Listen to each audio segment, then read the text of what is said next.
حضور نے کیا کہا؟ لوگوں تم بیٹیوں کو زحمت سمجھتے تھا، میں اعلان کرتا ہوں جسے اللہ نے 3 بیٹیاں دی ہو، اور کیجئے گا 3 بیٹیاں دی ہو اور تینوں کی وہ پرورش کرے، اس کے بعد ان کا نکاح کر دے، اللہ تعالیٰ اسے جنت میرے ساتھ عطا کرے گا۔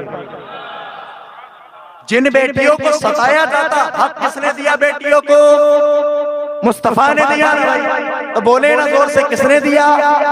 آج جو کہتے ہیں نا اسلام نے کچھ نہیں دیا، او خدا کی قسم بیٹیوں کو، ماؤں کو، خواتین کو زندگی دینے والا مذہب کوئی اور نہیں ہے، میرا مذہب، میرا مذہب۔ اس ہندوستان کو پڑھے نا اٹھا کر کے تاریخ کیا حال تھا، کیا حال، جس کا شوہر مر جاتا نا، اس کی بیوی کو اس کی چتا کے ساتھ جلا دیا جاتا۔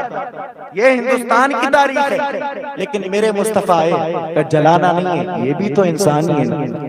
حضور نے کیا کہا؟ 3 بیٹیاں دی یا 3 بہنیں دی اور شادی کی، اللہ جنت عطا کرے گا۔ اب ذرا عشق و محبت کی بات آئی ہے تو میں عرض کرتا ہوں اور بولیے گا۔ دیوانہ کھڑا ہوا، یا رسول اللہ 3 نہیں ہے، اگر 2 ہو تو کیا حکم ہے؟ صحابہ تو پوچھتے ہی اس لیے تھے تاکہ ہمارے بعد آنے والوں کو مل جائے۔ کہتے ہیں یا رسول اللہ 2 ہو تو کیا حکم ہے؟ مصطفیٰ کہتے ہیں اگر 2 ہے اچھی پرورش کرے، شادی کر دیں، نکاح ہو جائے نا، اللہ تعالیٰ جنت میں میرے ساتھ رکھے گا۔ پھر کھڑا ہوا دیوانہ، یا رسول اللہ اگر 1 ہو تو کیا حکم ہے؟ ایک بالے ذرا بولے کہ اگر 1 ہو تو کیا حکم ہے؟ میرے مصطفیٰ فرماتے ہیں اگر 1 ہے، پرورش کرے، نکاح کر دے، اللہ تعالیٰ جنت عطا کرے گا۔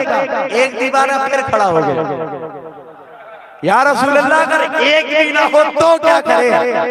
میرے مصطفیٰ فرماتے ہیں کسی غریب کو دیکھ، 1 بیٹی کا شادی کا ذمہ اپنے سر پہ لے لے، جتنا خرچ ہو تو دے دے، اللہ تعالیٰ کل قیامت کے دن جنت اس طرح عطا کرے گا جیسے یہ 2 انگلیاں برابر میں ملی رہتی تھی۔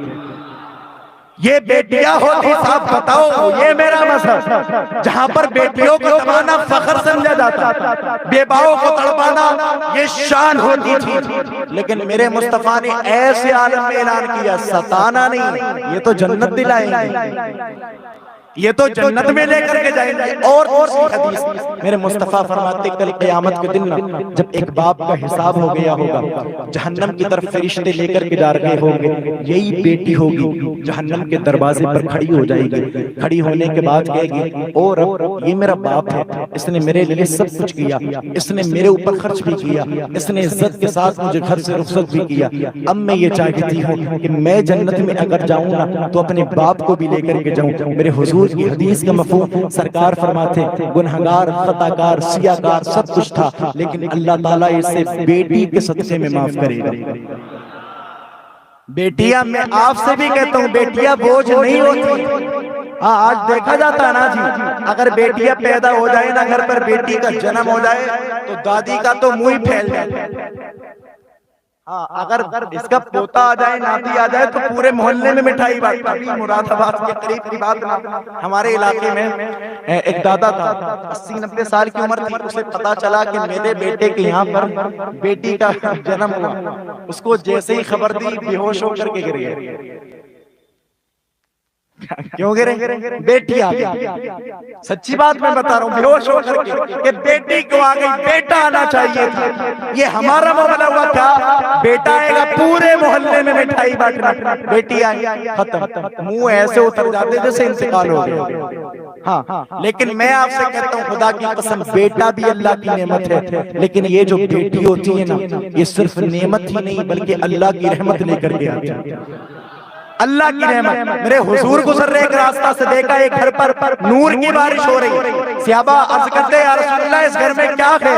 میرے مصطفیٰ فرماتے یا تو اس گھر میں کسی یتیم کی پرورش ہو رہی یا پھر کسی بیٹی کا جنم ہوا۔